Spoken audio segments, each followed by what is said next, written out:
seasons to do this, but hey, hi, I got a weird treat for you. We're going through this. You are going through this canon that I've been building so feverishly on. We're going to start at the beginning.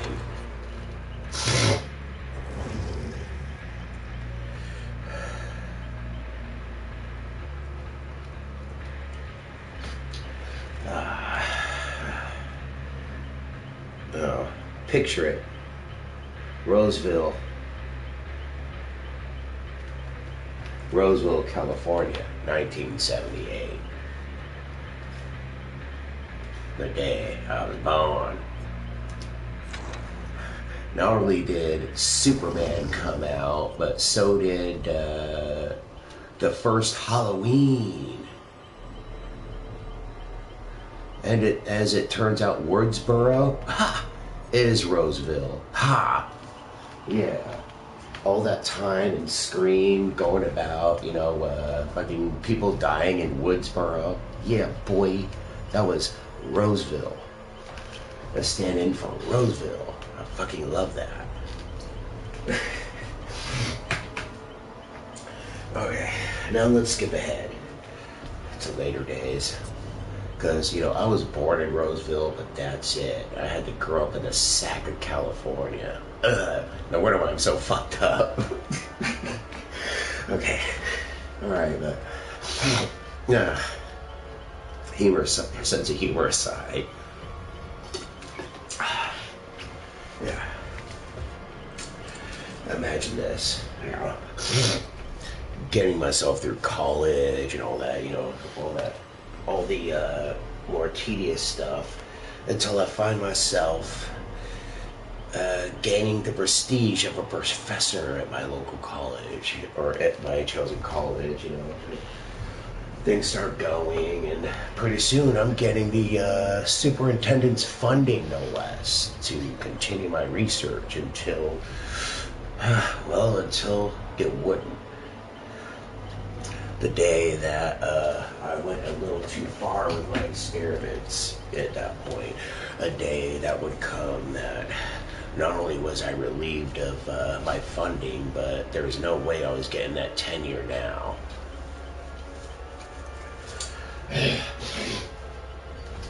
Leaving a broken, angry, and defeated professor, I just, go here and there trying to find my place until I come across these damn geniuses, William Birkin and Albert Wesker.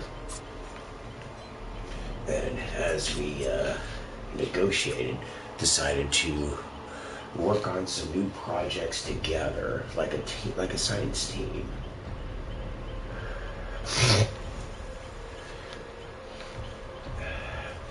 One of my favorite things was paranormal research. So, like Linus without his blankie, going to pumpkin patches at the dead of night on the witching hour every Halloween, and like Linus, hoping and praying and chanting for the great pumpkin to come, but it never came until one day it did. Why do people do that? And, for a time it was good, until it wasn't. Well, okay, explain.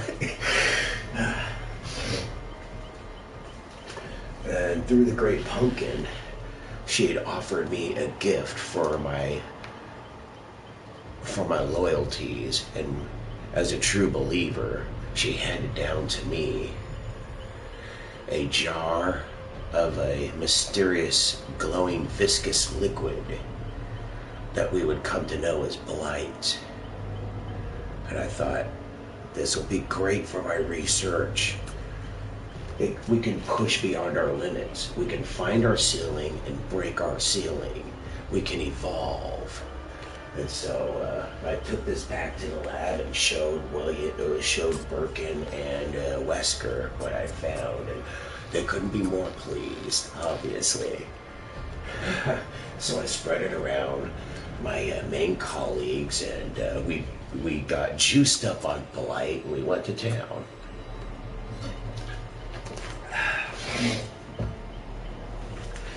And categorizing what it does to our test subjects, like this,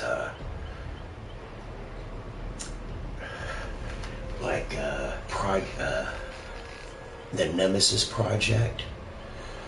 Now, okay, now when we have Nemesis right here, right, when he's first starting to transform, now we have a branch off. This usual branch off of timeline that you usually know, to where he keeps fighting Jill, transforms into a beast, and all the way up until he's like a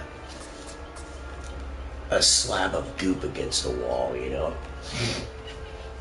But in this timeline, however, he goes from starting to transform to becoming reacquired by me, Birkin, and Wesker, so that we could take it back to the lab and repurpose it. And so we take Nemesis here and we bring him to the next step of evolution without having to become a giant wall of meat. You know what I mean? This really is his next, and not just that, but there's also Albert Wesker himself. When he was at the time doing research on the Ouroboros project, yeah. But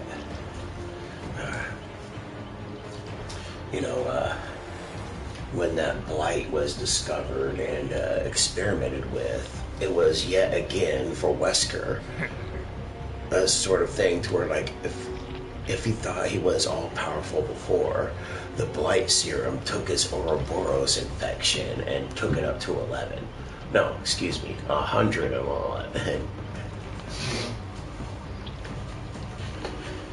Just what everything is really doing here, and I don't know, the stories of all the killers and all that is fine and dandy until you come across a canon like mine, which it explains absolutely zilch.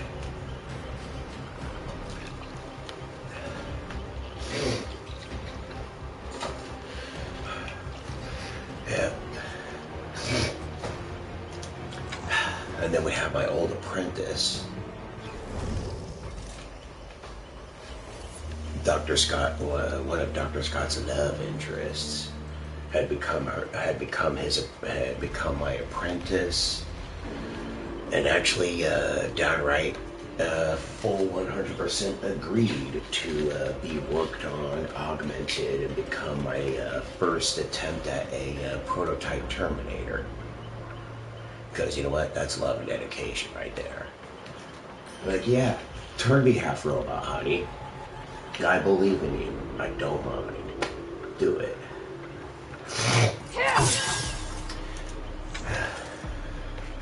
Right along with work on, guess what? Skynet. Because when you really think about it, Skynet itself, when it becomes self-aware, that's when it itself becomes a singularity.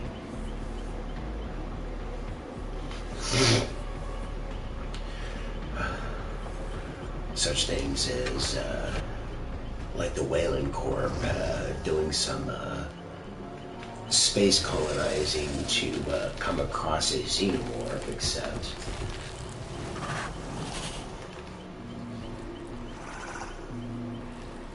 some things had to be different. One, we knew for a fact that if we were to come across having ourselves a queen, we're fucked. Because, I mean, if you got yourself a queen, that means your hive is going out of fucking control. Get it under control. But basically, the attempt at a xenomorph human hybrid clone. And yeah, I'd be smart enough to, in its gene codes, to take out that little bit that allows it to reproduce. You're better off cloning your specimens.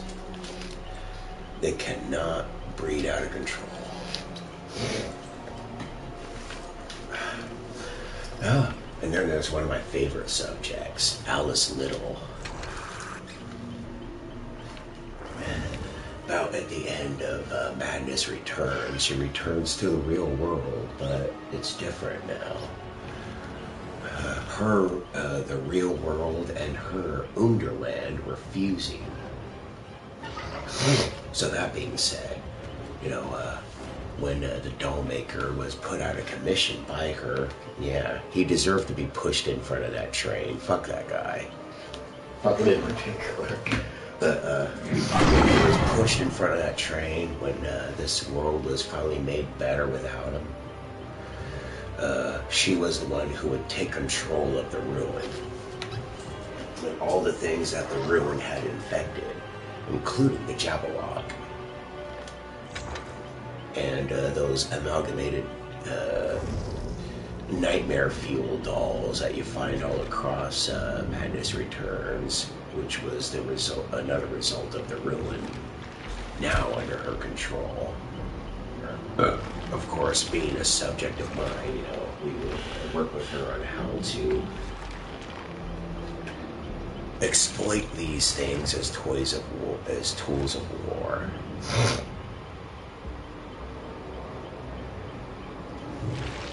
Sadako. See, here's the thing about all the subjects under my roof is you have to have a camera somewhere, almost like like how Wesker collected. It would have been something like, well, no, really, I don't care. And Wesker's like, trust me, it's going to be great for battle data. Just do it. So have a camera somewhere to. Except if you're straight up a spirit, there's nothing to attach the camera to. I mean, where are you gonna attach a camera to a ghost? So there was only one solution. I needed to exhume and reobtain Sadako's actual body. And it would have to be reanimated for her to actually partake as a subject.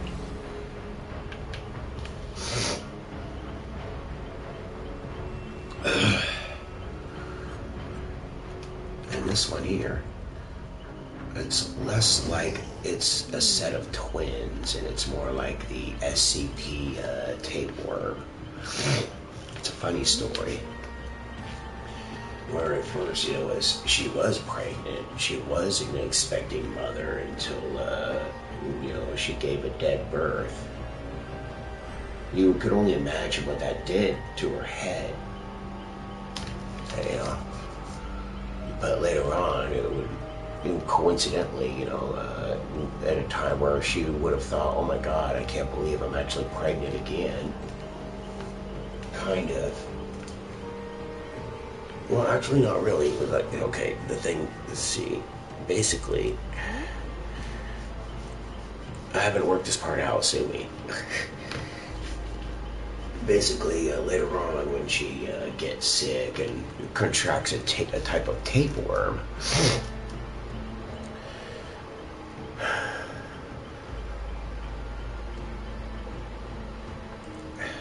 well, for starter, I mean, usually this tapeworm would become a human offspring in equivalence to how fat you were. Well, considering that she was a frail, starving French woman, what would she have had to have offered this poor thing? So, when it comes eating its way out of her, basically, she sees it, grabbing its hand, assuming that somehow in her dying delirium that this is her baby, and the rest is history.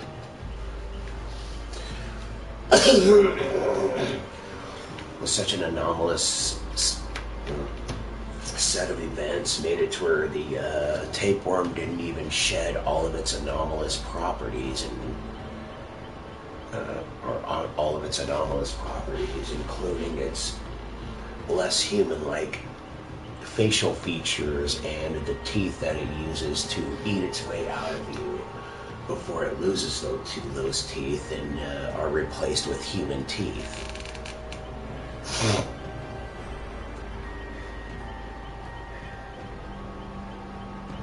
Almost as if, like one of the first times that one of these things was actually accepted as someone's child, and so almost with crazy set of circumstances that would allow for it to not have to transform and blend in with the rest of the human babies. It was already accepted as someone's child.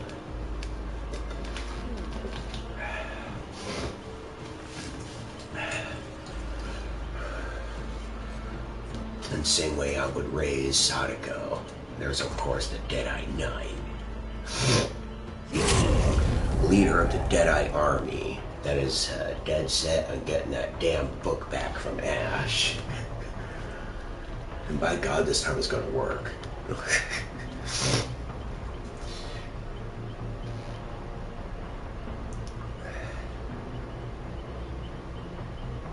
I would say, pick the world's most brutal military leader or lord and shit from like a time past, like fucking Caligula. Not only is he like in the most brutish, most inhumane motherfucker in military past, this dude was Caligula. How's that grab you?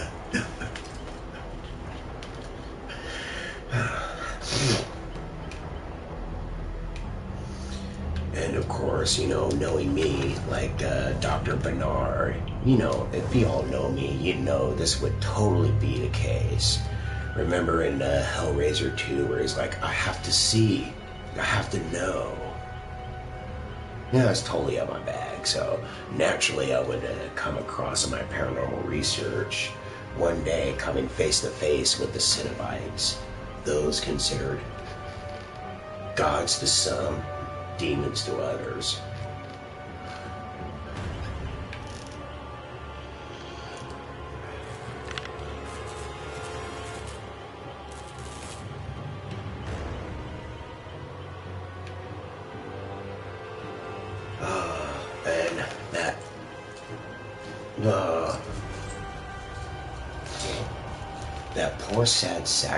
And that poor sad sack of a soul, James Sunderland, being another unwilling participant in my experiments. When he thought he could escape from the guilt of his past, of course, he comes across my direction, which I bring all of his nightmares back to bear, including the means of his punishment, the executioner. Because deep down he knows he deserves to be punished. Well, who am I to disappoint you, you selfish bastard?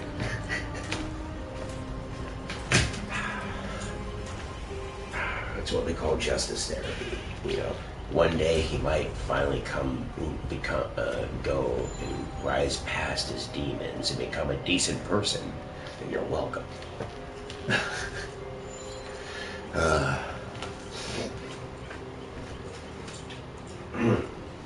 And of course, there's the good old man in black. You do enough dimension hopping, you're finally going to come across the Dark Tower, that which is being ran by the man in black. Well, I could just only imagine a conversation I could have with that guy.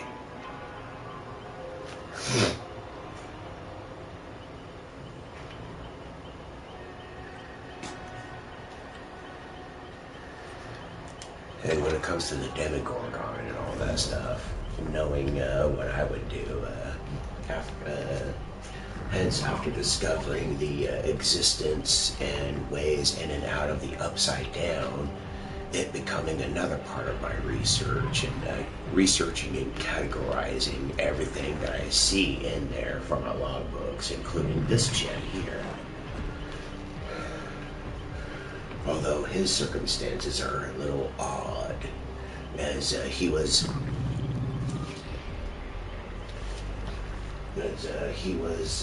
gradually becoming fused with something else indeed. I would have had no idea, or I would have had no expectation to, no idea to expect it to actually fuse with the entity.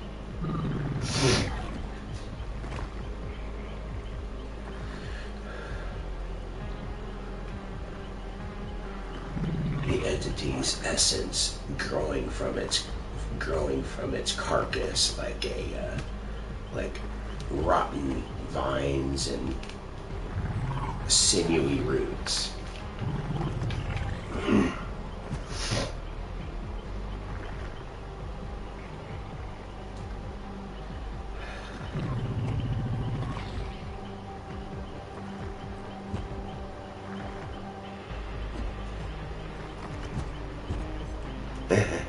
And come on, tell me this isn't some serious Jeepers creep. This chick isn't some serious Jeepers Creeper shit. Well, eventually, I mean, when you think about it too, that poor vessel of that creeper is going to have to give up sometime. So the parasite is going to have to move on eventually, finding a new host. Need I say more?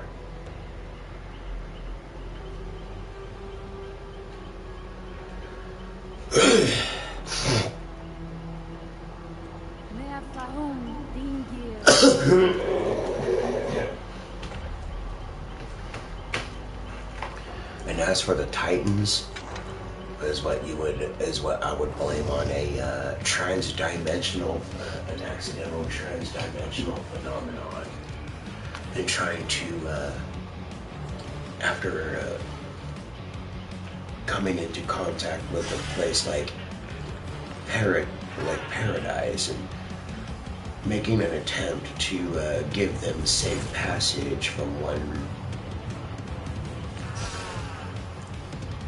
plane of existence to another. We accidentally pick up these guys instead, like the Warhammer Titan, which when it was whisked over to our world, it was during the time where she was still inside of a crystal, being bitten down on by the Jaw Titan like a nutcracker, causing for all the glass to cut her into tiny little pieces before she dies. It would help explain some of these nicks and cuts, wouldn't it?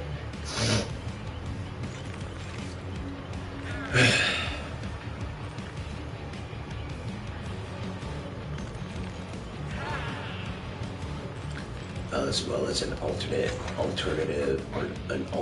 result of that one fateful battle where the armored Titan kept getting pelted to hell with thunder boons and shit.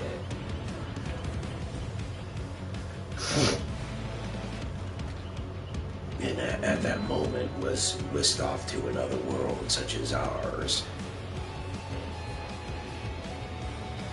Those Thunderpoon's still stuck in his body.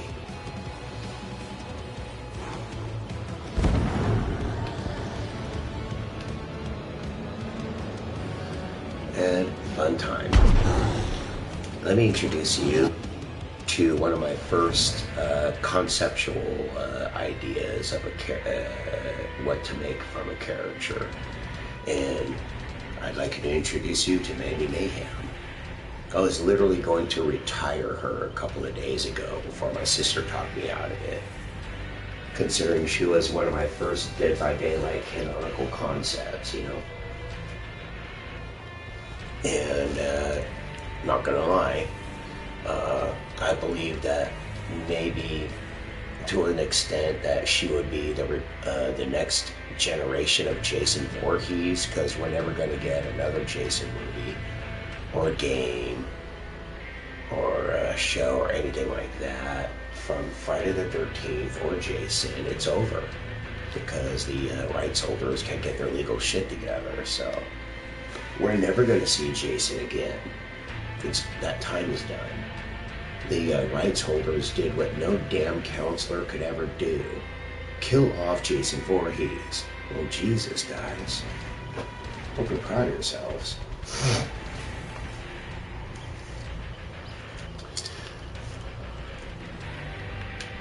There's some other aspects and such that I can only explain to you when the time comes. And what's the Leatherface doing here? What else would he be doing here? He's my chef. This dude is my cook. I really love his chili.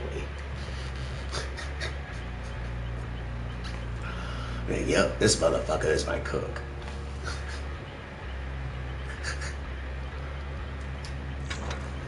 And what else would Freddy be doing here besides helping me with dream research?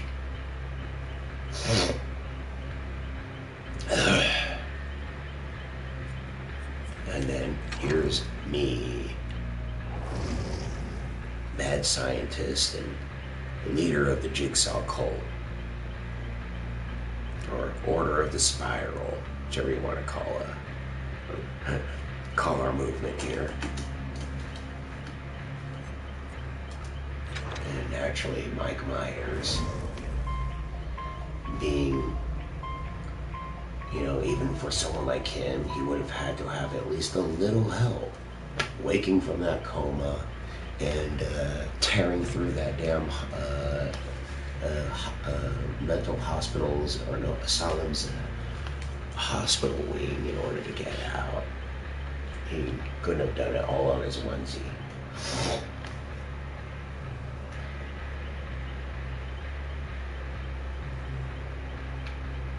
And of course, here's the other end of the Cenobite deal. My proposal was help me with my research and I will provide you with 3 of the best side Cenobites you would have ever had. And then of course I provide him with 3 antagonists from Crypt TV, the Looksee, the Birch, and the Mordeo. He didn't even have to go through the trouble of creating these ones. And naturally, I gotta show you my mushroom zombie. You know, this is what we're all gonna practically look like when we get taken over by the cordyceps. A homunculus project. Artificially putting together a body and attaching a soul, aka the homunculus berserker. And let me introduce you finally, last but not least, to the Great Pumpkin.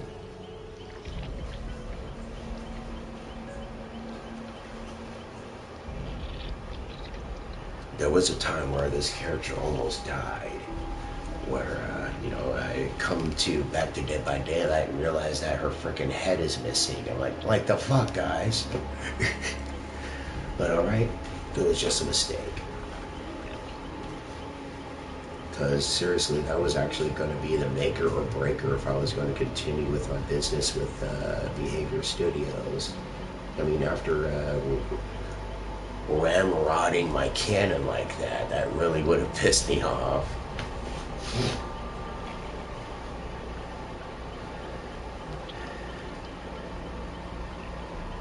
And I would say, and then here's the Krampus, but I'm actually hoping to plan to replace this dude with Naughty Bear. And honestly, I'm just not gonna lie, the only reason why I got the Krampus in the first place was this was practically the best thing I could do with the damn Trapper. You like had almost no choices, really, dude.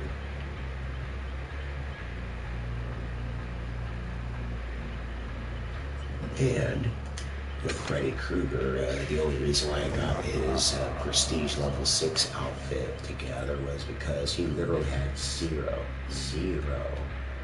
alternate costume choices, and he was my first. He was literally the first character I ever bought for this game. Huge Freddy fan. And there you are. You're all caught up on my head canon so far. At least on the killer side. When we come back, we're gonna go through some of those survivors and what they're doing here. I'll see you there.